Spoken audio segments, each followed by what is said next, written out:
Dean, you're talking, but you're muted, mate. Just saying. Oh, lovely. Thanks for that. All right. So now I can say that I'm just saying that we're going to start now.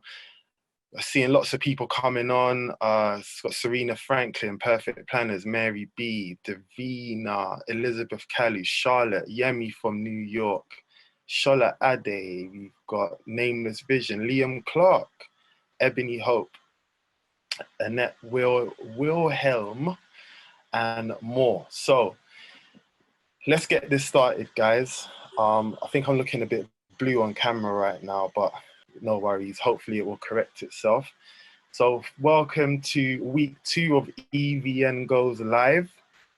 Never in a million years did any of us imagine at the beginning of this year that in one of the busiest, usually one of the busiest days in the wedding or events calendar, Saturday the 4th of April, and it's so sunny that we would all be sitting at home or stuck indoors, isolated, to 23-hour lockdown, only allowed out for 1 hour during this global pandemic situation. So I'm part of a group called the Elite Vendors Network, and I thought instead of us just, speaking amongst ourselves in the WhatsApp group or having all these individual conversations, let's bring everyone together online and hear from some of the leaders and some of the experts in our industry to see how, one, they're coping through this situation that we're all going through together at the same time. 2, what their plans are for next when this is all done, because that's what everyone's looking forward to right now, and how this is really affecting their businesses and affecting them personally at home. So we have some of the leaders in venue transformation, communication, documentation, and leadership, and community, and more. And we have Tino Antoniou, Joy Adenuga, we have Sotonye Deru, and we have Afia Bayayi on the line. So could each of you just first of all introduce yourself before we get it going? Anyone can go first. Okay, I'll go. Can everyone hear me first? Yes, we can hear you. Hello, my name is Joy Adenuga. I'm a makeup artist. I've been a makeup artist for, 2020 makes it 10 years. So if anyone had told me marking 10 years in this current environment, I would have said, but it's what it is. So I've been in the industry for, I've been a makeup artist for close to 10 years, but I've been a bridal makeup artist for, let's say, 6 years. What else should I say about myself apart from that? But yeah, that's literally it. Of course, during the conversation, I'll talk a bit more about myself, but in a nutshell, that's literally it about me. Yeah, I would say, or to add to that, I'd say Joy is an international makeup artist, and she's gone from, I guess, being, one of the many makeup artists in the industry, which there now are, to really kind of standing out and becoming one of the pioneers in makeup. She's got a massive influence and following online. I think across her social network, she's probably on nearly 100,000 followers. I don't have up to 100,000. That's a bit stretching it. Well, we have to make it we have to exaggerate a little. But, I know you're on almost 80,000 on Instagram, so I'm just guessing. Yeah, 76. Yeah, with Facebook and other platforms, let's say it's almost 100,000. And you've done very, very well for yourself. You made a name. You've become like a household brand in makeup, and people, I guess. Thank you. All right, so who wants to go next? Tino. You have to unmute yourself. Yes, Tino. I know. Sorry, guys. Can you just bear with me? Right. Okay, hi, I am Tino. I'm going to just share my screen with you because I'd like to show you all what I do. Hopefully you can all see that. Can I just get a thumbs up from everyone? Yep, lovely. Okay, so I do know for pretty much a lot of people in this room because we work together. So I'm Tino, I'm a photographer. You probably will recognise me, hopefully, because I've got something very unique about me, especially when I'm at Afro-Caribbean events, as you can see. So yeah, I've shot weddings all over the world. Just thought I'd show you some of my portfolio before we get started, even the risque stuff. This is what I do.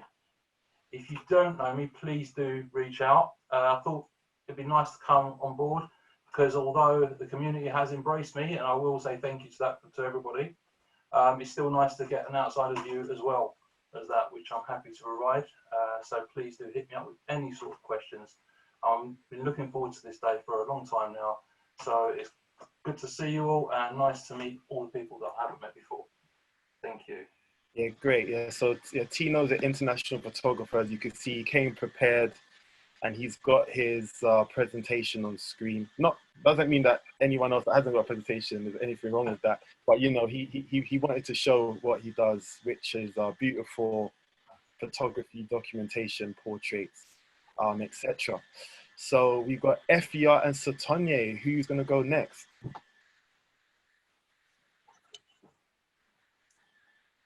Yeah, you're trying to speak Afia, but I think you're muted. Okay, yeah. Can you hear me? Yes, can hear you. I don't have anything. I don't have a presentation. but what I'll do is I'll share my website. She says, I don't know. Let's see if this works. Can you see? Can anyone see? Give me a thumbs up. It's loading. It's loading. Yeah. Oh, okay, fab. So, yes, I'm a florist and venue stylist, and I've been doing this now for the 14 years that I've been married. But I only launched Afmena events as a company 7 years ago, and I do it now full time. Have been doing so for the past. It's coming up to 4 years, and I really enjoy it. Because of I guess more than anything, because of the people that I get to meet along the journey, because I really love people. So it's been good. It's been really good. So yeah, that's me. Thank you, Afia. And do you want to just say a little bit about your, a lot of people know you as Barbara. Oh yeah, sorry. So I've gone and confused everybody. So so my government name is Barbara. That's the name on all my documents and stuff. And that's the name I was going by for years. And then when I went to college, I decided that I wanted to go by Afia because it's just my preferred name. That's my Ghanaian name. And so since college, everyone knew me as Afia. But then when I launched the company, I felt like Afia, Afmena event, it would just be a bit confusing. So that's when I went back to Barbara. And then someone said to me last year, because last year I kind of invested a lot in courses like self-development courses and stuff. And someone said to me, if you made it big, what would be the name that you'd want to be known by?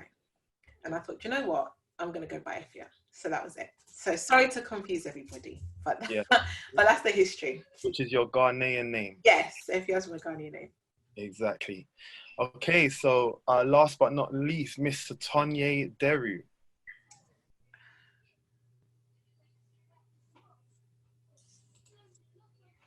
She there? Please unmute yourself. Hello, good evening, good afternoon, everybody. Good afternoon. Afternoon.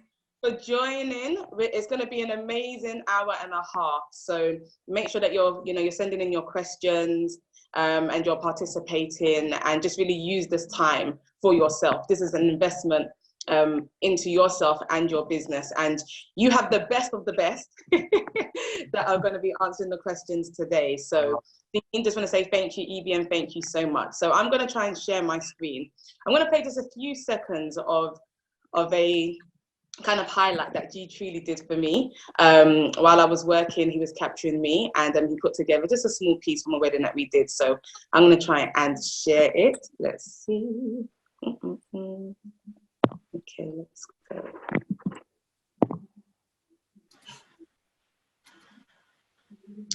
All right, 1 second, guys. Let's see. No. Okay, hold on one sec. Let's see. One more go and then that's it. Don't worry. Not like any of us got anywhere to go. No pressure, guys. One more go. Tino, you might need to help me out here. All right, let's do this. This is fine. We always have a few technical difficulties in each presentation. It's okay, no worries. All right, cool. Getting there. All right. Okay, here. Can you guys see that? Yes. Yeah. All right, lovely. So that's me, rubbing the groom's back. Yeah, let's talk everyone through what's going on right now. All right, cool. So I'm Sotonye Deru. I am a luxury wedding planner. I've been in the wedding industry since 2011, but I've actually been in the event industry since 2006. So this is something I've been doing for quite a while, and I am a specialist. And you know, I'm extremely proud of how far the company has grown in the last few years. Since doing weddings since 2011, we then actually launched our training academy, which was specifically aimed at wedding planners in 2016. And then we launched our international online training academy, which was last year, 2019. And then now we also coach wedding professionals. So let me just take that on.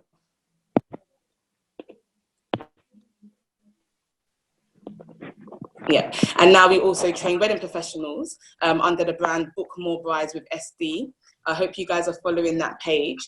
And what I do as a wedding professional coach is I help wedding professionals to rebrand their businesses to attract higher paying clients, which we all, I'm sure, would love, and also just to have the confidence to charge what you're worth. I find as wedding professionals, we negotiate too easily, and we don't know how to effectively communicate our brand value.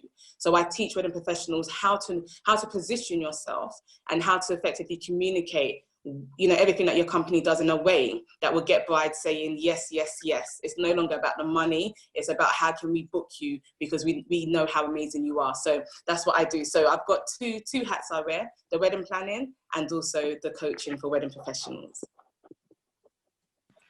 Okay, great stuff, Sotonye. Thank you. So just obviously more and more people are coming on. Thank you for everyone that's joining us. Just want to quickly introduce myself. My name is Dean Carby. I also wear quite a few hats in this events industry, but today I'm the host for the Elite Vendors Network Goes Live. I've got my two colleagues with me, Joseph and Laura. So Joseph is actually the host of this conversation now, and he's just going to mute anyone whose microphones are on. Please stay muted if you're not speaking, just so we just avoid lots of background noise. And I chose this platform Zoom as well because it just allows it to be a bit more interactive. People can come onto the camera.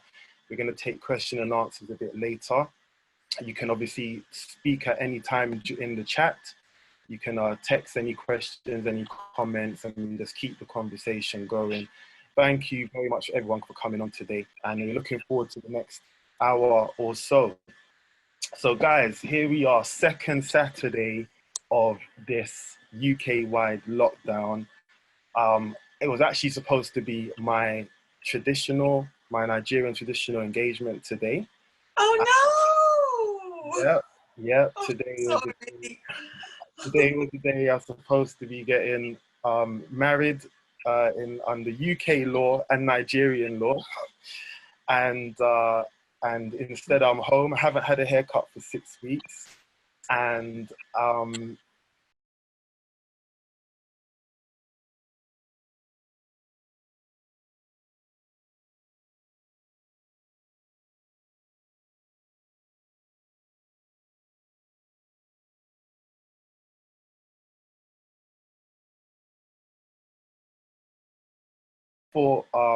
that's how it's affected me personally, on top of many other things.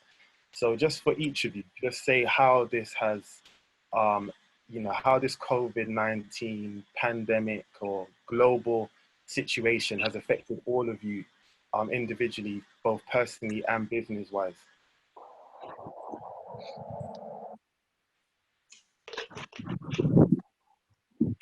Afia, you go first. So with the business, I've had pretty much all of my spring weddings postponed, and I've had one bride who's her dad is actually diagnosed with COVID-19 and he's in Italy. So she's just cancelled the wedding, full stop. So that's been, quite intense, and having to have all those conversations with the various brides and those who are in summer as well. They're not sure, trying to manage those situations. So it's been a lot of adjusting in terms of now I'm in a position where I'm thinking about, okay, what next with the business? Because I know that, those weddings are on hold. But I'll be honest, I'm also enjoying, to a certain degree, the opportunity to pause, and I saw this really good video, this clip, where it was talking about how entrepreneurs, I think Dean, actually, you sent it to the group, and I was talking about that this is an opportunity for entrepreneurs to really be creative, and to really stop and be creative. So I've really been enjoying the opportunity to pause and think about what next and other things to do. And so that's been good. I homeschool my children anyway, and so it really kind of gave me the idea to share tips and ideas with other parents who've also been thrown into that position of homeschooling and now working from home. And so that's, opening doors as well with that. So yeah, it's been an interesting season, but adjusting has had to take place, as has been the case for everybody, I presume. Was perfect. Joy, you gonna go next? Can you hear me? Yeah, okay. For me, same thing. Can you hear me? Okay, yeah, okay. So same thing I have with Barbara. Sorry, Barbara, I'm just gonna keep it Barbara till I can pronounce your Ghanaian name. I don't want to ruin your name. So I've had a lot of, I wouldn't say cancellations, mostly date changes. And I think the biggest ones are probably the destination weddings. And to be honest, this year was the year I didn't take on a lot of destination weddings. So I think I took on just 4 this year because I traveled a whole lot last year. So this year I wanted to reduce it. So I've had maybe 2 or 3 stubborn brides. When I say stubborn, in a way that they want their retainers back, and we've had to go back and forth, bringing out contracts, bringing out legal terms and stuff like that. But the one that affected me the most was, sorry, just checking, my husband is not in the house. I was meant to have a surprise 40th birthday party for my husband. So I've had to move that completely to a completely different month. So I said that. Then the pro of the situation, because at the end of the day, you have to think of what you've taken from the situation I had. And one is rest. So I'll say this is the longest time I've actually, slept, because I'm a morning person. So I tend to wake up really early every day. So I've had my sleeping pattern, change, and I've been resting. Obviously, I'm spending a lot more time with my children, with my husband. Then the one that will probably make my agency happy is I've been trying a couple of things on Instagram that I wasn't comfortable doing. And one of it is going live on, as much as I do public speaking, going live on Instagram is something that I've struggled with. But with the situation at hand, I've had to come out of my comfort zone and just try new things. So I would say that's been one of the things that I've been, that's been a pro for me. So that's it, really.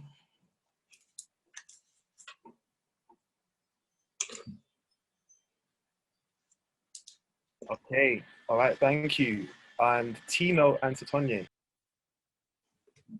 Hey Dean, look, it's nice to hear that not only can you not pronounce the African names, you can't pronounce the Greek ones as well. So don't worry, you're good with that. I basically just want to give everyone a sort of personal viewpoint of how I felt through all of this. And for me, it really has been almost like a sort of like a grieving process. I think a lot of you might be able to relate to that as well. You know, I went through the whole 5 steps. It was absolutely ridiculous. I mean, you know, when I first heard that it was going to be a lockdown and all the events were going to be cancelled, it was like, no, not going to happen. It was complete denial, you know. I mean, I'm hoping I'm going to get some nodding faces as well that we've all gone through this. And then obviously I've got the anger, you know, you can't do this, you can't do this.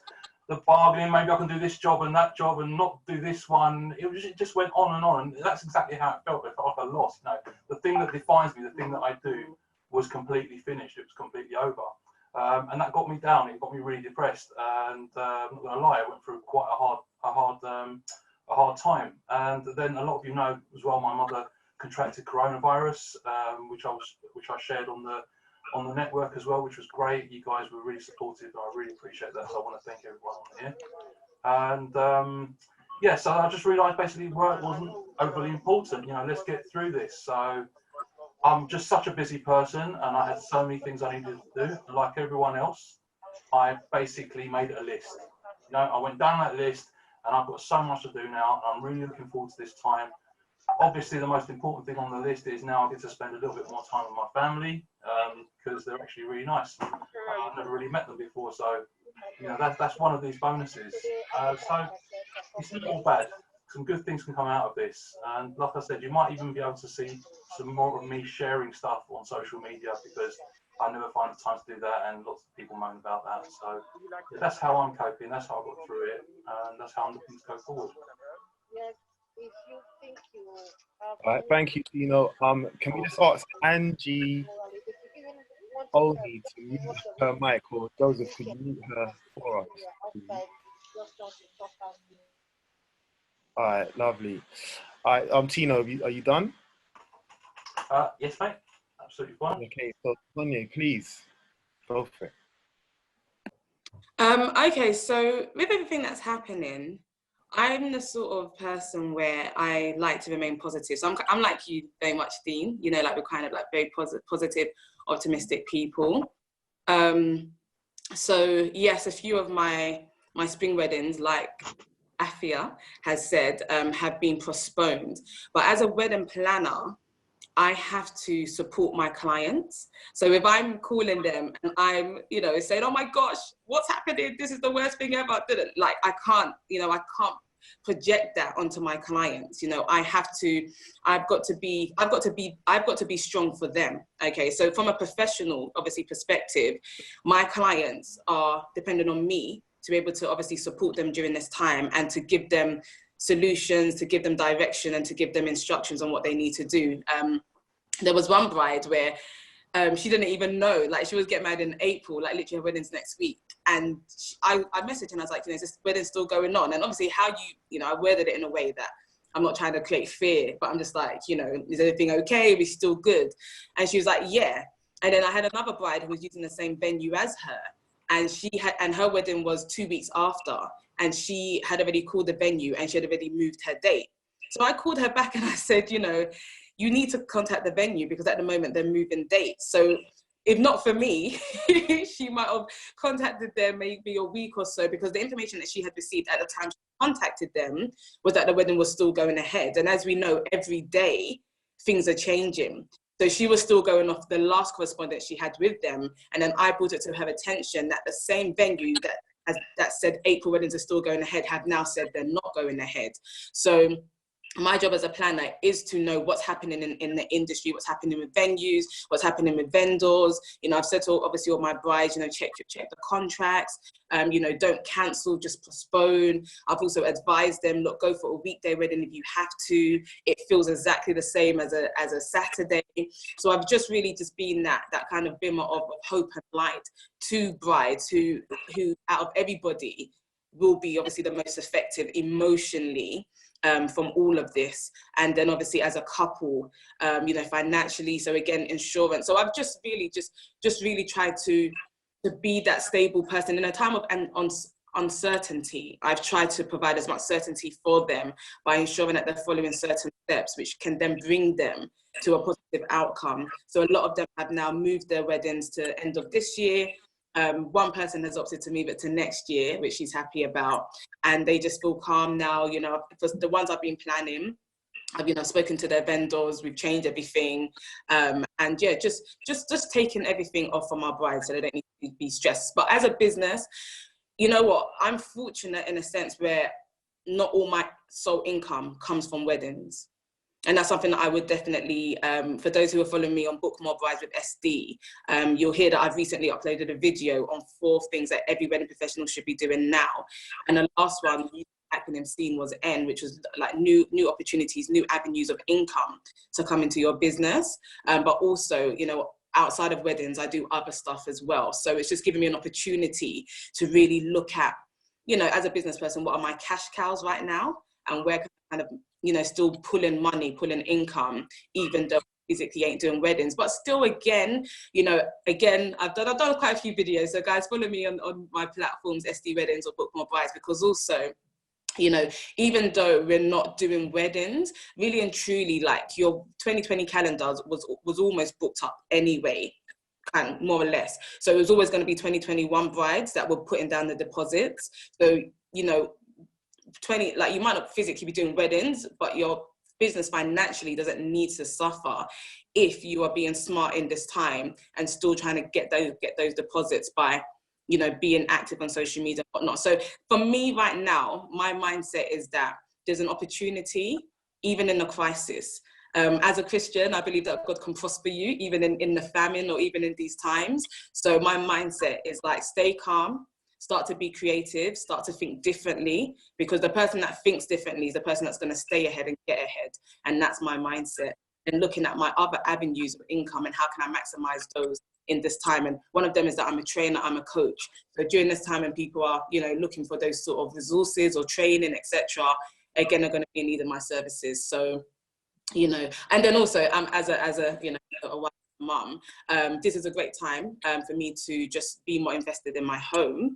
But it's that balance between homeschooling, which Afia does naturally, and then also still running a business. So that's probably the biggest challenge, where I'm trying to run with the business and opportunities available, but also, you know, make sure that my children and their education is not suffering at this time, and they're not digressing, but they're also growing in this time. So it's a juggling act, but it's something that I'm being intentional about and being extremely organized and scheduled about. So my day is scheduled so that I have time for the things that I have time for in this season. Thank you so much, Sotonye. That was a great answer. All right, so Sotonye, in front of the camera, she's you know, she does quite a few kind of coaching and tutorial videos with a few subjects. If you can just put a few links into the chat now, Sotonye, that would be great. Okay. But even during this time, we've had Afia, who's not so used to being in front of the camera, and even Tino. The other day, Afia made her first ever YouTube video, and I think she's got almost 400 views now and over 80 subscribers or something like that, just from one video. So Afia, tell us a little bit more about that in terms of, you know, how you kind of went to creating content online and why you thought that would help your audience. Okay, so very similar to what Sotonye was saying. I've always, for a while now, I've been thinking along the lines of, okay, multiple streams of income. I'm quite fortunate that in my family, my mum is very similar. I get a lot of my traits from my mum, and she's very much, you know, she's a go-getter. She was in her day, she's older now, but in her day, she was very much a go-getter, and that sort of thing. And my brothers are into business. And so one of my brothers, he I recently went to America with the children. I went to go and visit him. So he's been in America for 20 years. And he went from Ghana to America, and he owns, within the 20 plus years, he owns 9 properties, and 8 of them he's bought outright. There's no mortgage on them.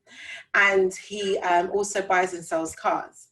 And so that's impressive. He's building a house in Ghana, all that jazz. But what most impressed me was that when I was there, he also had a side hustle of delivering food and doing like Uber Eats on the side. Wow. And I was like, Kai, you know, and that, just that, it taught me so much, because he was like, because every kind of, everything he was doing, that money was being directed to certain things. And so the money he gets from his Uber Eats that's cash that's his cash, that's his pocket money for him to do, because he wants his other money to do other things, you know. And when you see him driving this banger, you know, to deliver food here and there, you wouldn't know what he has behind the scenes. But that taught me so much. And I spent so much time with him learning, and just the whole kind of mindset of multiple streams of income. And even if it's not having different things that you do that has the opportunity to open different doors. I think Joy is a brilliant example, because yes, she does makeup, but just through doing makeup, she has so many different things that she does with doing makeup. And it's something that I really started to think about from last year. So one of the things I had to kind of break out of was this thing of like being the face of my brand.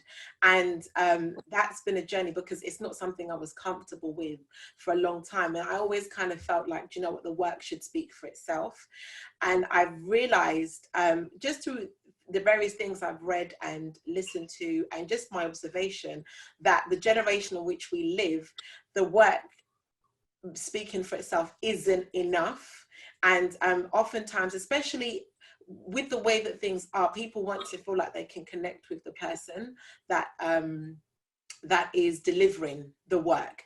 And so, and some people, it doesn't necessarily have to be that you are constantly always there, but there needs to be something about the way that you brand in which there's a personal touch and element. So it was difficult for me to really do the video, but I did it out of motivation initially for my friends, because I kept on being asked by them, how do you do this working and homeschooling at the same time? I don't get it. And so I was overloaded with questions, and I couldn't keep on top of it. And I thought, let me just put together a video and put it out there and send it to them. And I think when I put the video together, my husband was like, no, first of all, you can't be doing a 40-minute video. No one's going to watch that. You need to break up the information. You need to keep it interesting. And if you're going to put it out there, you don't know where it's going to go. You need to look good. You need to, you know. So I did it again. Bearing in mind, and I had to keep in mind the fact that, okay, I am, people are going to know that I am connected to the company Afmena events, and that will, you know, those two connecting is something I've got to be mindful of. Like I need for the way that I present myself to be consistent, and I need to be happy with the way that I seem, and it needs to essentially be a positive impact on my brand. So I had to keep that in mind as well. But so I just put it out there, and I was shocked. People were genuinely helped, and I've had, like, even today I had someone say, oh, could you do a book review and put it on the channel for me? She's a self-publisher for a children's book, and I was like, whoa. But it's good, because it's breaking me out of my comfort zone, and it's teaching me so much. And I'm looking forward to like the opportunities that it brings, because as Sotonye was saying, I've got lots of ideas now about how to diversify. So yeah. Perfect, thank you. And talking about diversifying and online content creation, you have to go to Joy, because like as soon as you know, we heard about some kind of lockdown coming, or you know, the cancellation of events, it's like straight away I went onto Joy's page, and she was already offering online courses. And even, you know, during this time, people have a lot more time on their hands, obviously, You know, beauty is something that a lot of ladies are interested in, I hear. And I think, guess now more than ever, even though people haven't got as many places to go, they still want they still want to make themselves look beautiful, get ready to make themselves look beautiful for when they can go out again. So Joy, tell us how that came about, and please put the details of your courses in the chat as well, the link to your page afterwards as well. Okay. Let me start by saying something, because this is like a lesson to everybody. There are a lot of things I'm doing now I'm meant to have done 5 years ago, but I was of the mindset that I have little children. I need them to get to like a certain age before I start. And in hindsight now, looking back, I shouldn't have done that. So I know it sounds easier than said that, oh, with a baby, you know, how can you manage it? You can do it.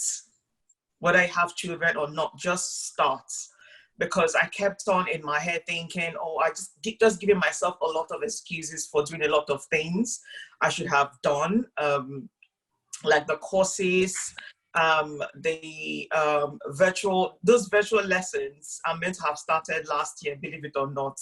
It wasn't coronavirus and everything. So it's a lesson to everybody. If there are ideas, you know, that you're thinking of doing or starting, don't be like me, just do it. It might not like kick off immediately, you might make mistakes, but just do it. Like, you can't not put it out with so much doubts going on your head, or you're trying to look for different excuses, because that was me. This is me putting my hands up. A lot of things I'm doing now, they're meant to have started. Even my own, this is probably the first time I'm speaking about it here, so drum roll, like my beauty line, that's going to be launching this year. This is something I should have done ages ago, but I kept on using my kids. I kept on using my kids as an excuse, and not knowing that it's just me in my own head, you know, sabotaging my own self. So if there are ideas you have, even if they are not completely finished, just start, basically. So the virtual classes, because the thing is, the beauty of Instagram, you have so many, and this is where having a business page on Instagram is really good, because you can see your analytics, and it tells you where your subscribers are from. And when I look at like the locations, and these are the locations that I have no plans of traveling to do like any courses or master classes or anything. So I and my agency thought, like, what can we do apart from, because I have like which is something I really think everyone should think about having, which is online classes that you can sell. So I have like one on my website at the moment, and that's another thing again, I need to film more. So I think everyone should tap into online classes. They are hot. There are people in Brazil, there are people in Australia that want to learn what you have to offer. And many of them, believe you me, they will buy it. Just don't make it ridiculously expensive, you know. So I have, like, when I go back and check the analytics of people that are buying my online classes, I can assure you 80% are not people that are based in the UK. There are people that are based somewhere else. So you always have somebody that wants to learn from you. Then the one-on-one lessons came from the fact that I think I had a student that was meant to come, but I think she couldn't get visa to come into the UK to have a one-on-one with me. And we just thought, like, you know, this is 2020. Meetings are being held online, you know, FaceTime, it's clear, you can see. I don't need to be physically close to you. And my agency just sat down with me and we just talked about the whole thing. So my agency, to be fair, they sort of helped me with the whole strategy and everything. But online classes, believe you me, it's a moneymaker. That's all I can say. You think, oh, it's only for beauty. Nah. There are a lot of things you can put online that people will buy. There are people, and this is one thing I discovered, even a lot of people that were buying my courses, Most of them don't even follow me on Instagram. That's the irony. So don't think that you're selling to only your followers on Instagram. There are people that know who you are without them even following you, and they want to learn from you. So it's when you put out things like that, the feedback, they now start finding that number one. They don't even follow me. They don't even comment on my work, but they want to learn something from you. So yeah, that's all I can say about the online classes. They're like what's investing in. Nice one, Joy. Just before we move on to the next personal question, Kemi Taiwo said, does anyone have advice on the best platforms for online classes, Joy, for your course? Hello? Did you hear that? It was a bit. Could you repeat it? Yeah, so Kemi says, does anyone have advice on the best platform for online classes? And also, Samantha says, what platform do you use for your courses, Joy? Oh, okay. The way I did it, Vimeo. So basically, I film it on Vimeo. Then the link is embedded on my website. So that's for the online. Then I use, is it Stripe or Stripe or Stripe? Yeah, that's what I use. So I use, because my old website, I tried to load it on my website, but because since I'm charging people for it, it needed to be high resolution. Most websites, because it's so high resolution, it was making me want to reduce the quality. But at the back of my mind, I'm thinking, there are videos that are even a lot higher res on YouTube. So if someone is paying money to watch this from my website, it has to be something of a higher quality. So I'm using Vimeo. Then for the virtual lessons, just FaceTime. Believe it or not, FaceTime, once you have a good phone, you guys don't understand, these cameras are something else. Yeah, they can be really sharp. So majority, what am I saying majority? All of my virtual classes, one-on-one, they've been held on FaceTime. Either FaceTime or WhatsApp video, and I've not had any complaints. Okay, and then you use Stripe to take the payments. Yeah. Okay, excellent. Thank you for that, Joy. Once again, please put some links into the chat for everyone to see your platform, website, and your social media. All right, so Tino, I have to come to you, and I think we should speak a little bit about your mother actually getting the coronavirus, because a few weeks ago it all seemed a bit like it wasn't real, like we just keep hearing about this thing, and I was one of the defiant people as well. I was like, no, this is not gonna stop me. I'm gonna go until the end. I'm not, no one's gonna tell me I can't socialize with other people or I can't be in contact with other people. And then started hearing more and more, getting closer to home. So tell us about, obviously this is a brand new thing. None of us have experienced it before 2020. How did you feel when you started to see that your mum was getting some of the symptoms? I was exactly the same as you, mate. I was just like, this is just a flu. This is just a silly cold. Why is everyone getting so wound up about it? To give you a bit of background, my mother's actually like 65 years old and she's got really bad asthma. So she's on that list of people that are in sort of the problem list, basically. She got the letter to stay at home for the 3 months. So when we found out, obviously we were devastated. We all tried to keep away from her. But unfortunately, she was going to the gym, and what we found out was somebody at the gym had contracted corona. And then about 10 days later, she came down with it. And again, we went through the whole, denial thing. It was just like, no, it's just a cold. It's not this, not that. But then slowly, she had every single symptom that you hear about. The cough was absolutely ridiculous.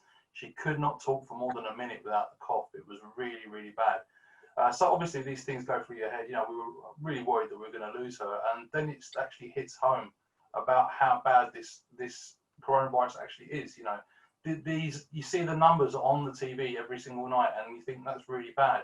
But I think what we're finding is more and more people that we speak to are actually coming into contact with people that are suffering with it. So I definitely would, reiterate from a personal point of view, we've all got to do our little bit and not go out and not do this. We're so lucky in this day and age that we've got all these amazing apps and, you know, the internet and all these forms of communication that we never had before. And I think we're only just now starting to harness them. And if we can sort of use that ability as well that everyone seems to have gained now from Zoom. I mean, how many people knew about Zoom? How many people could use Zoom before?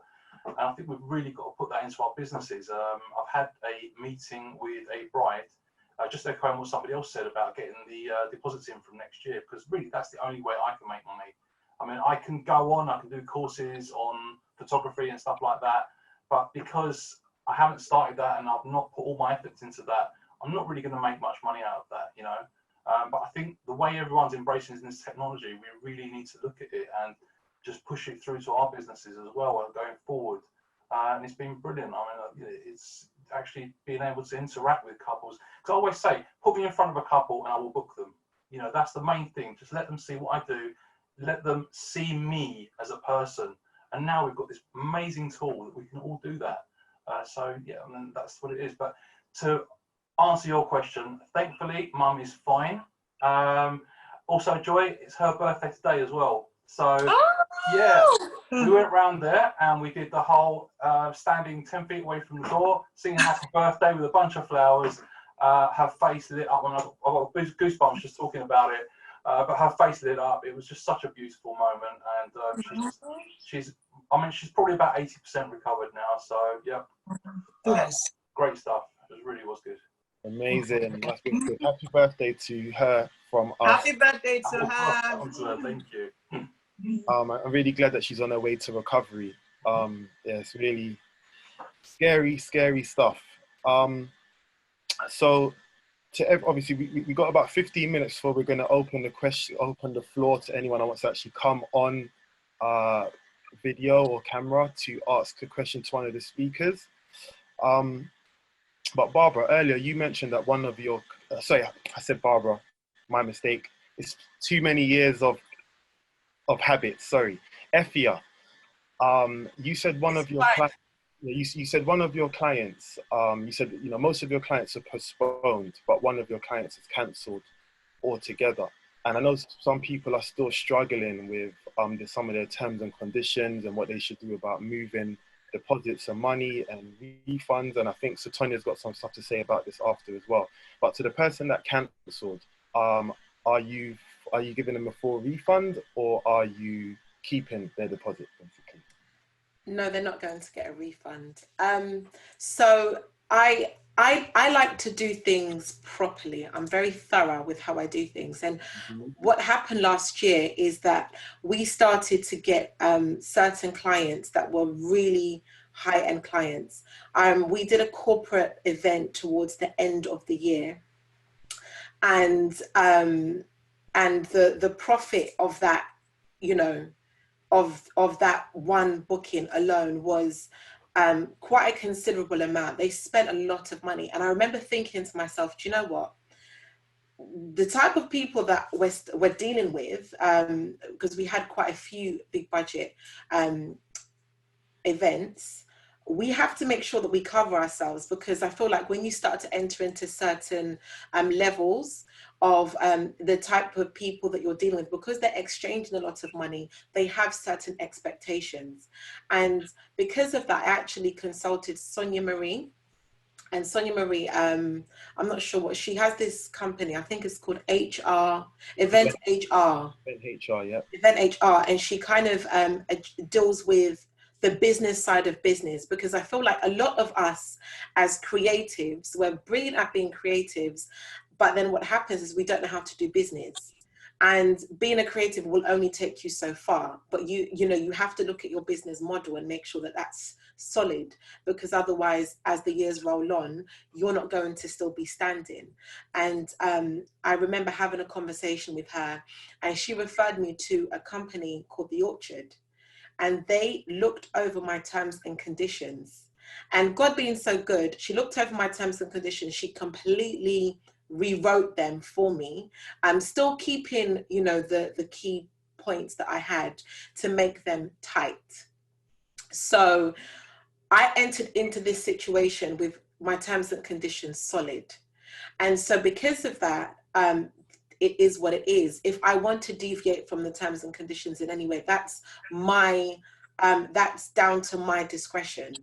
And fortunately, I mean, with this particular bride, she paid 50%. She hadn't paid the outstanding 50%.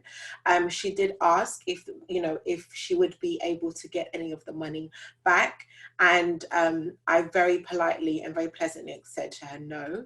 And I referred back to the terms and conditions, and she was understanding, because I guess I think it helped the way that I communicated it. I sent her an email that was very clear, that was, you know, yeah, it was very clear. I referred to the terms and conditions, but I also gave her a call and we spoke on the phone. And I communicated my concern for her and her situation with her dad as well. And I think that personal element to it really helped. And she was understanding. And she said, if at any point she does something small later on in the year, she'll let me know, but for now she just wants to cancel. And I said cool. So I'm really grateful for the fact that I had those terms and conditions in place, and I'd really encourage everyone, if you don't have that in place, you know, getting your business, the business side of your business sorted is really important, because it will protect you. One thing that Sonia said to me that really stuck with me, she said, terms and conditions are there to protect you as the business owner. Wedding insurance is to protect the clients. And so what's interesting, I'm digressing, I'm sorry. I had one client, her wedding's coming up, and she asked me to rewrite my terms and conditions in light of the COVID-19 situation, specifically in relation to refunds and that sort of thing. And I said, no, I pay good money for my terms and conditions to be written up properly, first of all. But secondly, I'm not going to write terms and conditions on a situation that's unpredictable and that keeps on changing. So they are what they are. And if you don't, if you're not happy with them, you don't have to go ahead with my services. But ultimately, my terms and conditions are not to protect the clients, they're to protect me. Wedding insurance is there for the clients. And hopefully if they get good planners like Sotonye, they will, you know, direct them to get good wedding insurance, although I know they're not really covering COVID-19 right now. But yeah, so I hope that helps. Okay, thank you so much. That leads us nicely onto Sotonye, who's got a bit of advice both for vendors and for clients. Then we're going to take Tino to talk about deposits, and then we may get one of our guests on to ask a question. Go for it, Sotonye. Oh, sorry, what do you want me to do, Dean? So just as we were just speaking about, bit of advice for both vendors in the industry, because I know you've been putting out some videos about that, and also clients who are affected by this at the moment. Okay, so I'll quickly just talk about clients, because obviously this is a platform for wedding professionals. So I want to spend a bit more time on that. For clients, as a wedding planner, we definitely tell all our brides to get wedding insurance. And this is something that we only started doing. Okay, hold on. Okay, 1 second. Okay, this is something that we only started advising our brides maybe like 2-3 years ago. And I do find that a lot of like African Caribbean brides don't necessarily have insurance. I don't know why. I think maybe our faith is that nothing will go wrong. But when it comes to a wedding and you're spending that amount of money, it's not something that you play with. And as we know with insurances, sometimes they have their small print, which doesn't always, you know, cover. But just the fact that you know you have it, you know, when situations like this arise, the first thing that you will go to is your insurance. It won't even be, let me, you know, go to my venue or my vendors. The first thing that a lot of my brides will go into, and the first thing I said to them was, what does your insurance say? Does your insurance cover situations like this? Does your insurance cover if a vendor was to cancel or not, if a vendor wasn't unavailable for your date, you know, would your insurance be able to cover any money you've paid there and also give you money to pay the difference between getting a new vendor, etc. So brides, the only way that you can really protect yourself in this time, for those who have, you know, brides that are maybe a bit stressed at the moment, is obviously they don't have insurance now. There's unfortunately nothing they can do. But moving forward, my mindset is that, okay, whatever's happening now is that if you can try and, you know, if you can try and do stuff right now to make the best of it, great. But if you, like, for now, you can't take out insurance. Like, it doesn't really make sense. You can't do that. But moving forward, if you know anybody who is getting married, as wedding vendors, you know, it'd be nice for you to check, do you have insurance, okay? Because even as wedding vendors, it helps us. For example, I had a bride, I think last year, where unfortunately one of her wedding vendors was unable to do the wedding anymore because it was the son's birthday. And they said, look, we can't do your wedding anymore. But thank God she had insurance. So she was able to then pay the difference between getting another vendor who was just a little bit more, and insurance covered that. So even as wedding vendors, not that you should now take advantage because you know that your bride has insurance, so you can just do anything. But just you know, if there's a situation where, you know, for your own self, like, you are unable to do the wedding for whatever reason, knowing that your bride has that insurance means that it won't hit her as hard compared to somebody who doesn't, okay? Now, in regards to wedding professionals, my background is actually law. So I actually, you know, I am a law graduate. So I'm sure you knew that. So I'm actually a law graduate. But then, you know, I kind of came to... forgot about that. I totally forgot. That. Yeah. I'm not, yes, before, so I actually had a law degree. So I know the importance of contracts, and I know that contracts are to favor you. And I've always written my contracts in that way. I've had clients in just other businesses that I've done where they would get upset because the contract is all about me. And it's all about, you know, if you were to cancel, this is what I would get. And you know, you can't really cancel after a certain period.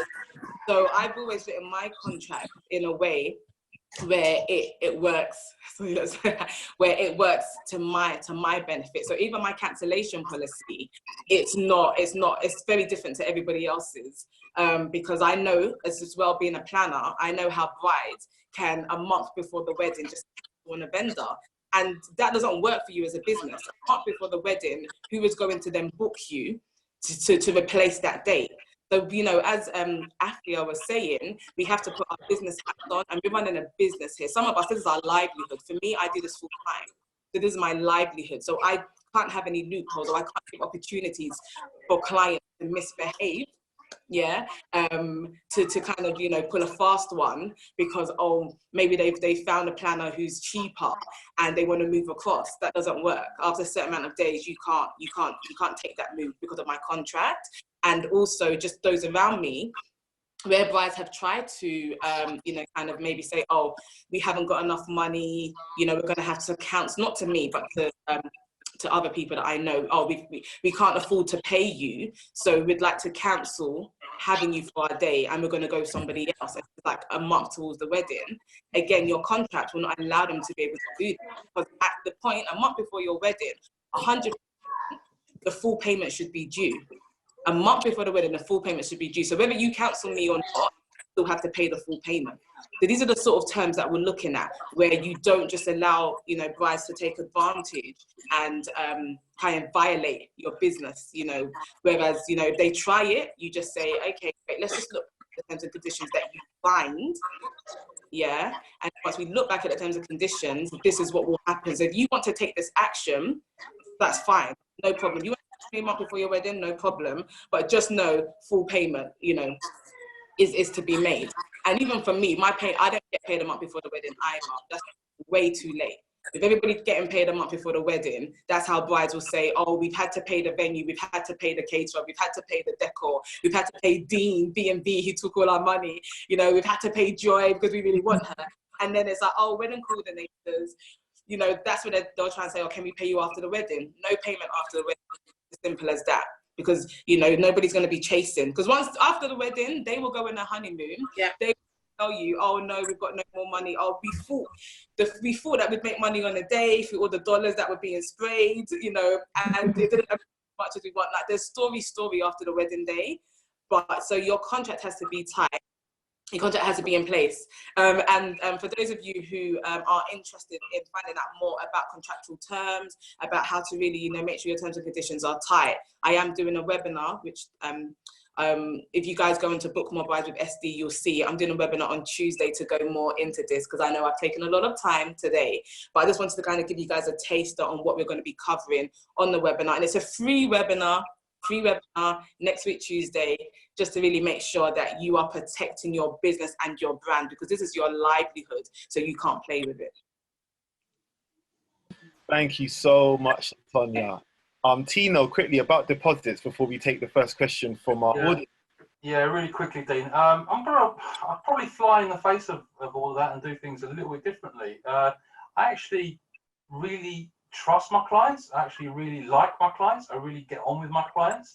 When this first happened, I didn't speak to them about the contracts or anything that's in my contract. I do have the contracts, but like a lot of people on here, it probably isn't as watertight as everyone else has been saying that they've been doing it. So I've actually been speaking to them, and they've been amazing. They have been absolutely amazing, to the point I've even had one cancellation, and they've actually not had a date because I wasn't available that time, and they've moved their wedding to another date. I think one thing we really sort of miss out on all this, like, oh my God, we're going to lose money, and you know we've got to go to law and make sure people pay and all this sort of stuff. They're humans, yeah. They're going through a really hard time, and we've got to remember that. And what we do as vendors, especially on weddings, is we put fires out. Yeah, no one in this forum who works with weddings goes to a wedding and everything runs smoothly. Yeah, that's what we're there for. We're there to help the couples on the day, and we're there to help them get through everything. Now, if we help them get through this coronavirus and all these cancellations, and we hold their hand, they are going to remember that. They're going to recommend us to our friends, their friends, and it's going to keep going on and on and on. And not only that, most of my recommendations do come from planners. Now, if I can look after their clients well, then the planners are going to remember that as well, and that's so important to me and my business. So I think, yes, I do understand it's a really good thing to have secure contracts, but please, let's not lose sight of the fact that these are people, and some of them are suffering, and we've got to be there for them as well. So I just want to put that through. Wow, I really love that. I really love that. Thank you, Tino. So Tanya's saying she wants to add something quickly. Go. So what I'm talking about is moving forward. Yeah, so in this situation now with the whole coronavirus, everybody needs to we have to use our discretion, we have to be sensitive. You know, it's an unfortunate situation, and you're not going to just, first of all, say, oh, I don't care what's happening, here's my contract. No, but what I'm talking about is moving forward and just really, you know, putting things into place so that if anything like this happens again, because as much as the brides are being put in this unfortunate situation, a lot of vendors are also, you know, not having any income coming in. It's a tough time for everybody. So it's all about positioning yourself so that your business is protected while you still, you know, have that personal touch with your clients, which, you know, yeah, so just to put that in place. I'm not saying being sensitive now, but these are just things as a business person you need to definitely think about. There's definitely a balancing act going on, 100%. Yeah. Right. Perfect. Someone just asked for your link for Tuesday's webinar, Sotonye, so please put that into the chat. So who would like to come onto the camera and ask a question to one of our panel right now? Is there anybody that wants to come online? No. If there's no one, I've got another question. Is there anyone at work that would like to ask a question? I think there's some questions in the chat. Okay, yes. Okay, so we've got a question. I just wanted to see if someone wanted to like show their face and ask themselves, you know, but no problem, we can ask for them. Okay, so we've got a question from Kole to Sotonye saying, will you be covering a photographer's contract during your webinar?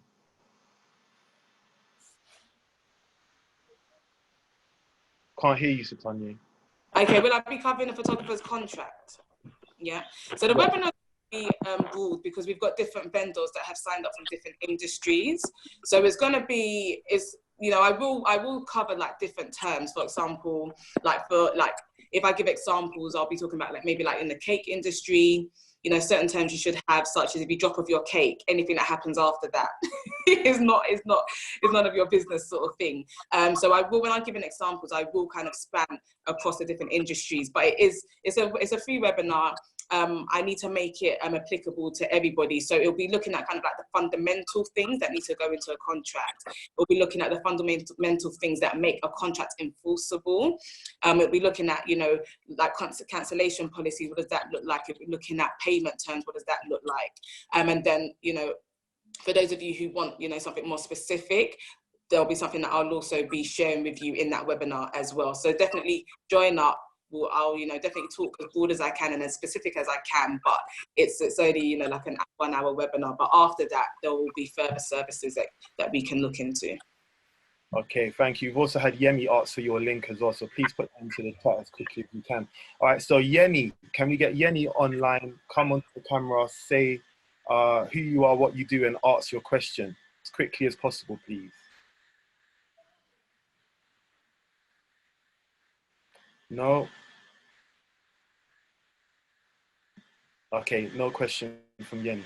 All right, so we've got someone ask a question. I think this is probably best suited to Afia and Sotonye, saying, what advice would you give an aspiring luxury wedding stylist who is trying to gain experience? And that's from Tracy Bonsu.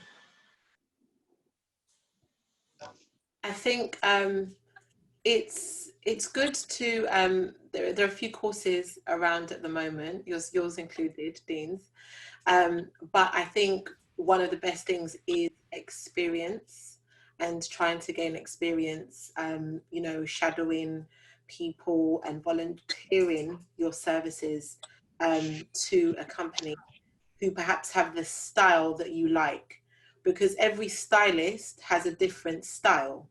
And so it's so I think it's good to kind of research the different stylists that are out there, perhaps one that you like to model yourself off, and try to just gain experience working with them, because actually being in that situation when you have the time constraints and you're working under pressure and you're having to work within a team, that dynamic, you know, really does teach you a lot that perhaps a course wouldn't be able to. But then with a course, you'd of course learn a lot of the theoretical side of things, and with that you can, you know, probably jump.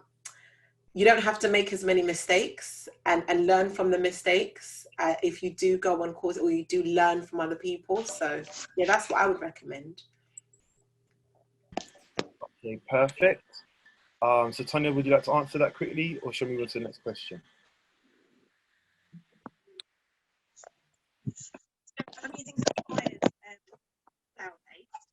There's dozens on the market, so like try a few and pick one that you like, because it's going to be different depending on your hands, the weather. So I don't know if it's just me, but I can't really hear the person speaking properly. Sort of one like this with half and half pink and purple, and I'm just going to show you how I mix colours. Sorry, I cannot hear the person who's trying to speak. I'm not too sure who it is. It might be Penny. But it's the way it makes it quite easy to. Sorry, we're going to have to stop that question. I'm not too sure who's there. But listen, I've got another question right here saying, how would you approach competition between cake makers? What makes you choose one over the other? So none of our speakers here makes cakes, but everyone here has a lot of competition with what they do. So I think I'm going to go to Joy there, especially because I think the rise of makeup artists over the last 5 years has been phenomenal. I didn't even really know what a makeup artist was. I didn't even know they existed like 10 years ago. I just thought the brides just turned up and they just did their own thing. And so obviously competition amongst makeup artists is serious right now. So how would you, how do you advise the person that's talking about competition? What is the exact question? It says, how do you approach competition between cake makers? What makes you choose one over the other? As a mentor or as? So I guess between as in there's a lot of people making cakes now, and how does she get chosen amongst all the cake makers? Okay. At the end of the day, how I see the whole thing is, in terms of makeup, everyone has what they are known for. Like, there's one thing you notice on my page, I don't do a lot of traditional makeup, and that's because most brides, for some strange reason, think I can't do it, or they know people that they think I like the way they do traditional makeup over the way they think I might do it. So I think, number one, we all have things that we specialize in. So with me, I don't really look at them as competition. I prefer to look at them as people that motivate me. So I think sometimes it's the way you think about it. Like there are a lot of makeup artists I'm going to give examples, like people like, let's say, Lixanu, Queen Hadassan, Kemi Kings, Benisha, and everything. These are amazing makeup artists. But the funny thing, I follow all of them. I don't look at them as competition. I look at them as people that motivate me. I look at what they are doing and like, oh my God, okay, I like the way she's doing this. What is she doing that I could do and maybe offer even better? You know, so if you have that mindset that, oh my God, we are battling for the same sort of client base, I just feel psychologically, you might think about it and start feeling almost depressed. But if you look at them as people that could motivate you to do even better at what you're offering people, I feel you think about it differently. And again, the way you also market yourself as well, like your customer service, like one thing I've heard from brides, which I don't know about other people, but one thing brides tell me is that a lot of makeup artists take so long to get back to them. But they notice I don't have that problem. That is literally almost like a feedback about other people. So I've taken that, oh my God, that's good. That means this is something I'm excelling in it. So everything that encompasses a makeup, I just make sure I'm good. Another thing again, I find out a lot of people complain, a lot of people compliment me on the fact that they notice I'm extremely hygienic. They notice when I come in, my kit is extremely clean. When I come in, the way I even, you know, display my stuff, they could see that I'm somebody that handles my kits in a very professional and hygienic way. That is also a feedback. So that is why if you notice most times my BTS, I make sure I show my spread. And that's literally the little things that people talk about me, that, oh my God, I noticed Joy, she's even Sotonye will bear me witness. I'm very punctual. Most people, that's literally one of the first things wedding planners say about me. I'm very punctual.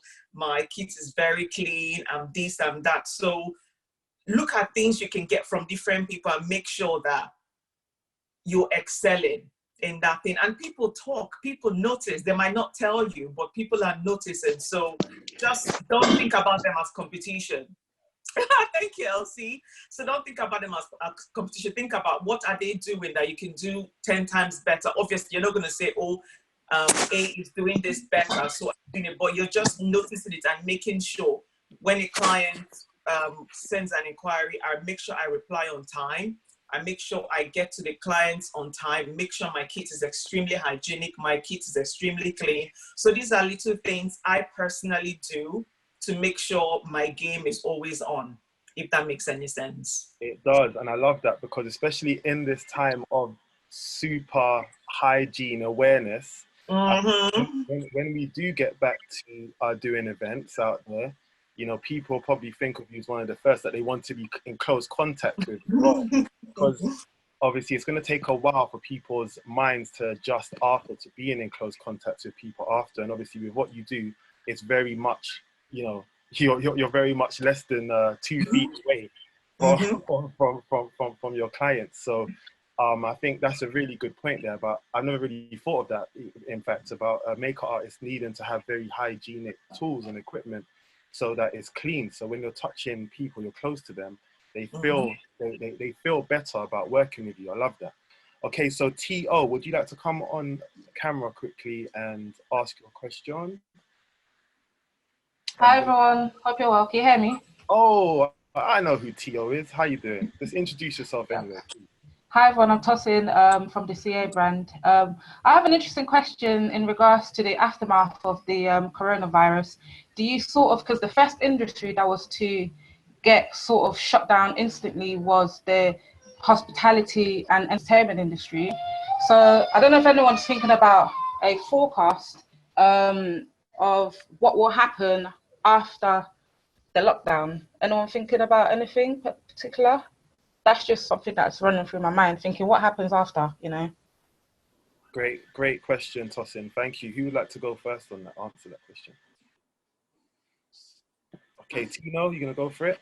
Yeah, sure. Hi, Tosin. Nice to see you again. Hope you're keeping well. Do you know what? There's something that I've been thinking about so much lately, especially with, I mean, maybe not so much the weddings, because we know the weddings are all going to be, you know, moved to a different time. But are people going to go out and party this hard like they used to? Are they going to put it all off? Are they going to be more introverted? I honestly don't know. You know, I think we no one knows really. But one thing I do know is that we have to be ready for each outcome. And that's either going to be, like I said, everyone's just going to blow their minds, go completely mad and just party like it's 1999. Or they're not going to have any money and we're going to go into recession. But what we need to do is prepare ourselves for each eventuality. I think that's really, really important. That's what I'm trying to do myself. So I'm sort of just taking various steps that I know that if it's not going to be busy, I've been tapping up a lot of my clients for the albums, which I sell separately. And I think that's, you know, that's a good revenue stream for me, a good way to keep busy, just in case that's going to happen. I've also been making a lot more contact with photographers that I know, just in case I'm so busy that I need more coverage afterwards. We don't know. You know, I hate to say it and I hate not to give you an answer, but it's going to go either way, and I have no idea. But I want to be ready. That's, you know, that's what I'm going to say on that, really. All right, thank you. One more answer on that question from any of you, because time's going. If anyone else want to answer that one? If not, we can move on. Okay, Afia, go for it.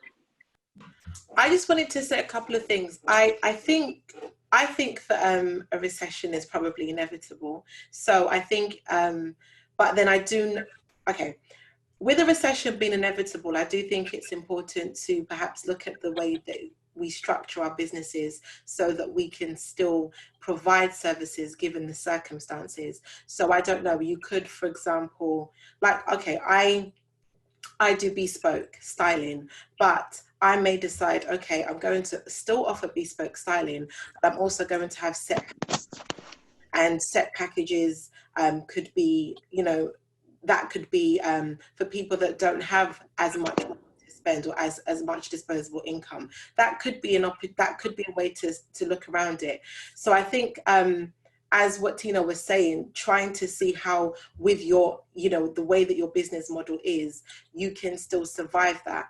But I do like, you know, people like Favor Catering, they have a lot of respect within the industry because they've been consistent and they've stuck around through the big, you know, through the good times and through the bad. And I think if we can start to think of ways that we can still stick around and we can remain consistent and we're still standing after, you know, the aftermath of all of this, that would be really good.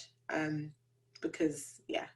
Right, sorry, I think also, I really hate to say this, but I think it, you know, it has to be said, the people that are up and coming are going to struggle the more because, you know, I'm lucky I've got clients that really don't give a damn about money. You know, they'll just hire me all day long. They really don't care. And it's very rare sort of that we do the lower end now. But saying that, I think it is going to be difficult for some of the people that are working in the sort of lower end of the market. And, you know, I feel for them, in all honesty. We've just got to be thoughtful of that, and there's going to be a lot of people chasing that higher market as well. I think if we're going to recession, but again, you know, knowledge is power. So if we all understand that and we all prepare our businesses for that, then we should be doing something better than the next person, and that's the only way to survive. I'm afraid that's the way I see it. All right, thank you for that, Tino. So Tanya, Miss Positivity, obviously, can give some of the up and coming people some good news following? Yes. I was just about to say that. So what's happening is that a lot of brides are having to move their dates, and they're moving it to dates where the popular vendors are obviously already booked up. So if the popular vendors are already booked up, this now creates an opening for those who are, I don't want to say popular, but the ones who get booked a lot. This obviously now opens up for those who are maybe not as booked to now get that opportunity. So for those of you who are thinking, oh, you know, oh, like if what Tino said, oh, that, you know, if we're going to struggle, no, this is now the time to position yourself. you know, as an up and coming vendor, and this kind of ties in with the point with the whole USP, it's all about how you communicate your brand right now. Like right now, everybody's watching. Everybody's on social media. Everybody's finding the popular vendors and the ones who are not so popular. But in this time, you can become popular. If you're putting out content, if you're engaging with your audience, if you're connecting with other vendors, if you're doing whatever you need to do to kind of build your brand in this time, then when that opens, like where the first choice vendor wasn't available, they're now going to think of you. So, you know, just very quickly, in the video that I put up on Book More Buys with SD, I said that, you know, social media is so key at this time. Do not go into hiding. This is a time where you need to be in the face of your audience. This is a time where you need to be, you know, communicating your USP. You know, what is your USP? I shouldn't have to tell you as a company what your USP is. You should know what that is. And that's what you bring forth. That's what you position. That's what you brand. You brand your USP so that people know if I'm looking for a particular type of photographer, I can go to this sort of company. So smaller companies that are just coming into the market, now is a good time because everybody's interested in weddings. Everybody's thinking what's happening with weddings. People on their social media looking for content. So you just want to be seen and you want to be engaging and you want to position yourself so that you now become that vendor that will get booked because another vendor was booked. So this is a good opportunity. Yeah, exactly. I think it's a great time to put out content right now because if you look on social media, a lot of the companies that usually would be posting, they are not posting right now. It's gone quiet. It's like a barren land out there for some companies. They just don't know what to do. They're not posting any content. So for those that are up and coming, it's your time to actually now get some attention for yourself. So Rita Osa, are you going to come on camera and ask a question quickly? And guys, if you're not there, I'm going to move on quickly because time is very much going fast, yeah? So Rita, last chance. Okay. Hi. Can everyone hear me? Sorry. Hi, Rita. Okay. Can you hear me? Hi. Yes, your question is actually going to be the last question, Rita, so go for it. Answered and asked and answered anyways. It was just in regards to the trends that would occur after this. And yeah, so Christina Andrews already asked the questions, but thanks guys. You guys are doing great and we're hanging in here. So, all right, thank you so much. All right, so we're going to be rounding up soon. So it's just like, I guess, a last word from each speaker. I know Joy Adenuga's got a session starting at 4 o'clock. So she actually go 3:30 on the dot and start preparing for that. Effie, I want you to talk a little bit about your homeschooling that you put out a video for this week. And then Tino and Sotonye, please as well, give us a couple of minutes. So starting with Tino, gentlemen first today.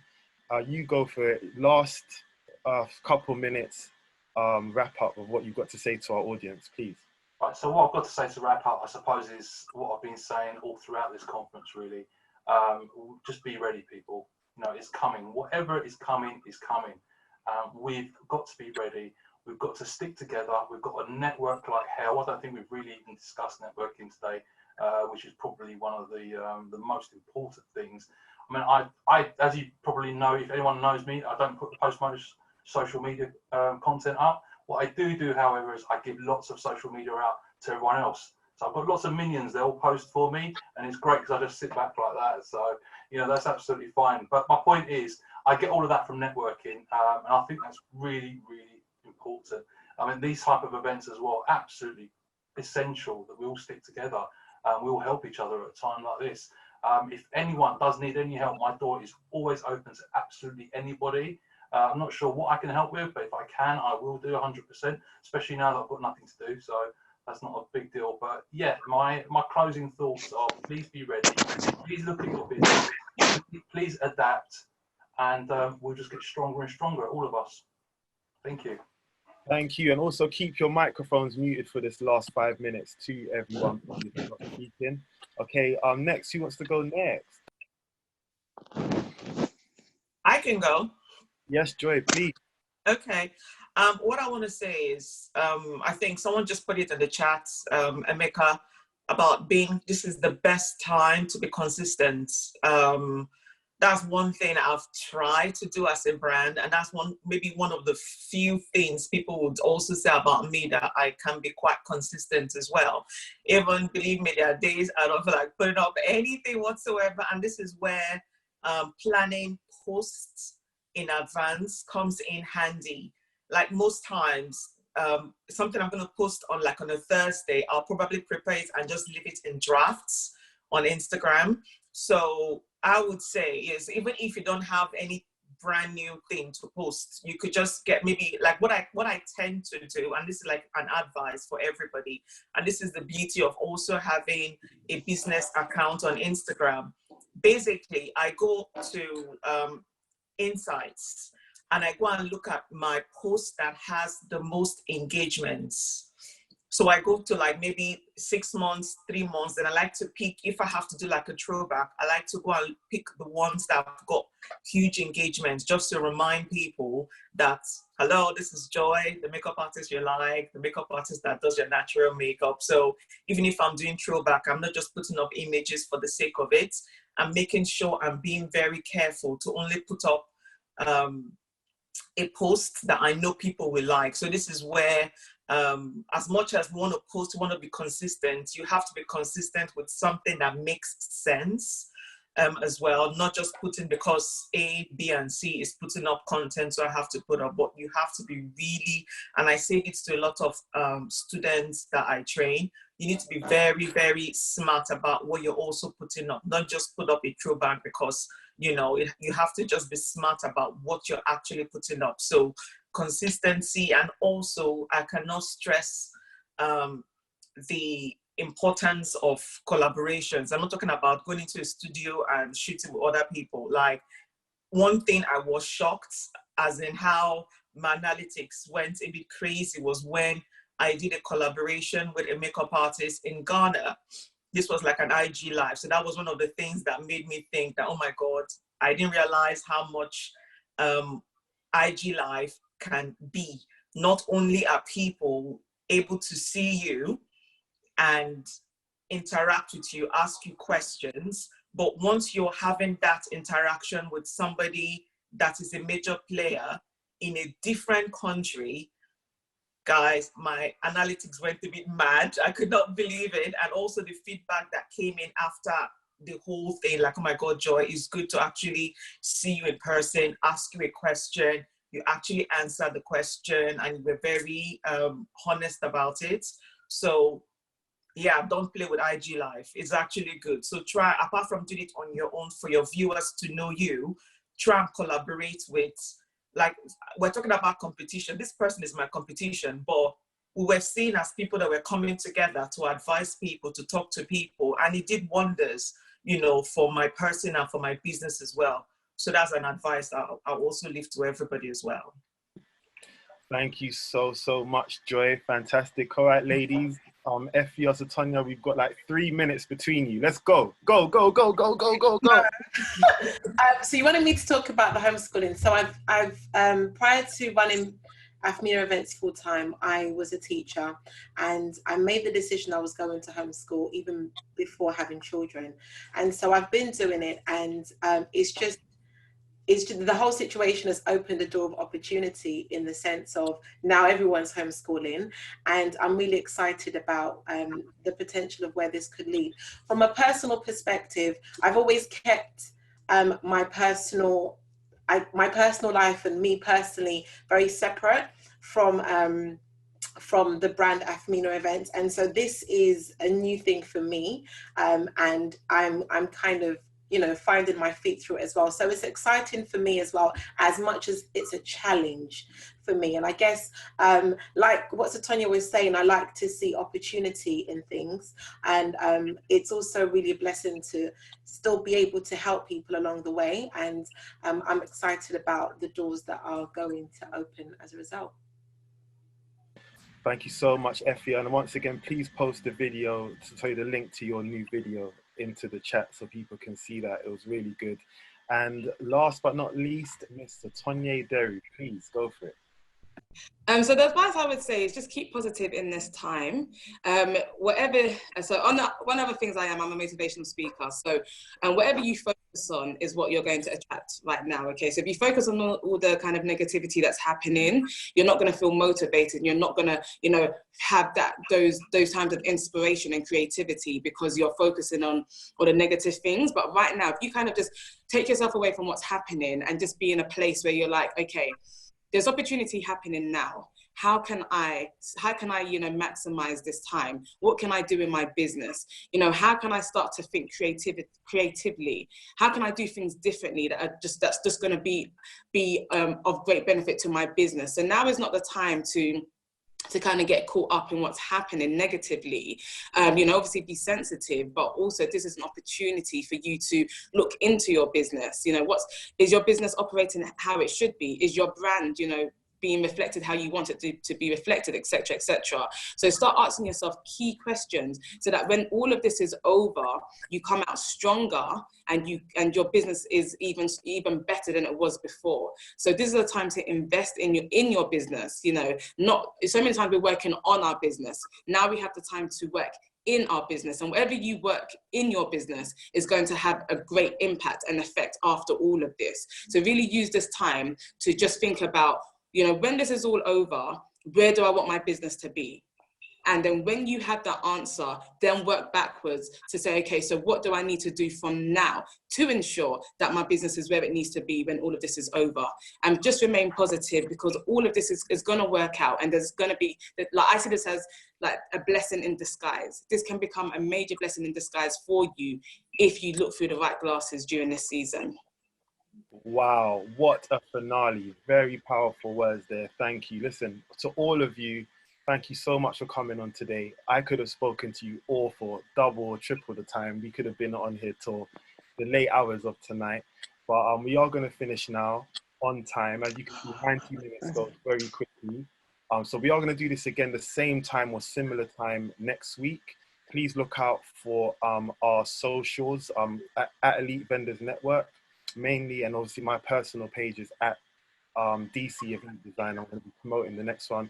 But next week we have coming on Magali from the Jet Fet. We have Shola from Designer Wedding Planner. We have Yemi Okunsoya from said that wrong. Yemi Osunkoya from Kasiba Bridal, who's actually in New York at the moment, where it is very intense right now with the effects of COVID-19. And we also have another photographer from the Midlands this time though, called Denise Maxwell from Lens Eye Photography. We're going to be back here next Saturday. So everyone, thank you for joining us. It's been a great, great conversation. We have recorded it, so once we work out what we're going to do with it, we'll let everyone know where it is. Have an amazing Saturday. Stay safe, stay sanitized, stay well, get your 1 hour of exercise, and I will see you next week. Take care. Bye. Bye.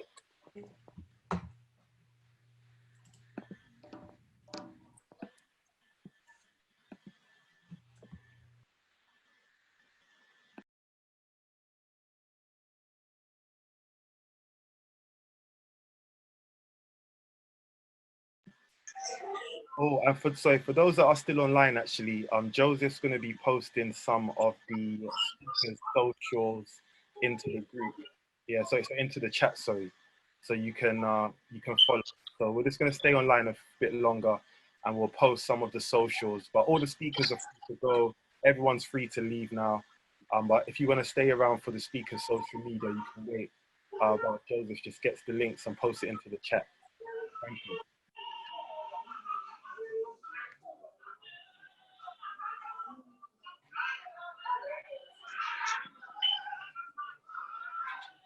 Thanks, Steve. Oi, Kabi.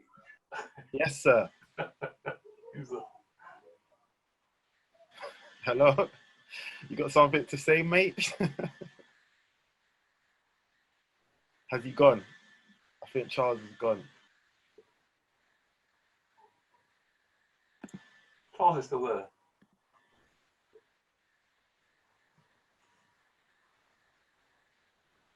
What happened to Charles? He came on for a second. Maybe his data's run out. I heard that, mate. I heard that. Don't worry, I'll ask you offline. I noticed that some people are still online. Yeah, I wanted to ask you about your haircut. What you do with your hair, man? Hey, listen, it's all of us. Oh Lord. I thought you were gone. Speak for yourself, guys. My hair is getting messy. It's getting crazy. It's getting ungodly. Listen, Charles, it's all of us. Oh God, Percy, is that you? Yeah, sure, it's all of us. Nah, bro, I got a hole in the middle of my head. Dude, I'm used to level 0, and I think I'm on about a 2 right now. I can't show every angle of my head. It's gonna go to 3 if you're not careful, Dean. What's that, Percy? It's gonna go to 3 if you're not careful. Yeah, exactly. You know what? Go Asda or Tesco's and buy some shares, yeah? Unfortunately, not everyone has such a strong hairline, Percy, man. So you're okay. You can get away with it. Yeah. And Tino's looking sharp because he's obviously trimming himself. Mate, I actually managed to get my wife into the bath, the shower with the trimmers, and yeah, my age is the only way I can really get her into the shower together. So yeah, it's all good. Nice one. All right, so listen, guys, the meeting's officially over. But all right, no worries. Take care of yourself. Good to see you. We're isolated, mate. We need friends. We're isolated. Come on. Charles, show us You guys are not serious. I'm gone. Bye. Sotonye, I'm waiting for your call, yeah? Thanks, Tino. I'm good, Charles. Yeah, not too bad. Is that Emery, yeah? Yeah, I'm waiting for your call, yeah? Thank you. That's so funny. Emery, you're going to come onto the camera and show us what you're doing. No. Spin some for us. Come on. I'm in bed. I'm bed sleep. Yeah, party tomorrow night. We promise we won't judge you. You will. Who's that? Is no judging. Someone with their camera off. Exactly, and they're not judging. You guys are not serious. I think that was Kemi. Kemi? Oh, no, Kemi, stop. You can't judge me. It's so good. It's so good. Guys, enjoy yourselves. Have a good day. Yeah? So, Emery, you're going to be back on the live tomorrow night, yeah? Yeah, tomorrow. Yeah, 90s party. Is Andy gonna come to your house to host this time, or? No. I'll just play, man. Forget the host. These hosts are they're scared. They're social distancing. I was wondering how that was gonna happen. Andy is funny though. Andy goes to school. He works in a school. Oh, he still goes to school. Yeah, schools are all closed. No. For what do you call them? For key workers. Key workers. Yeah. What, like those people putting up 5G towers? They're key workers, right? Bloody criminals. Serious. I've got a question about conspiracies. That's probably going to come on next week. It's not a conspiracy. These guys are criminals. Boris and Prince Charles, none of them had no coronavirus. They're just making us get comfortable with it. It's all right, I'll say it. How convenient that the time that there's this virus is the time they're mounting all these poles, trying to kill us. God punish them. Trying to kill us. Trying to kill us. All right, let me go before you lot get me arrested. Bye.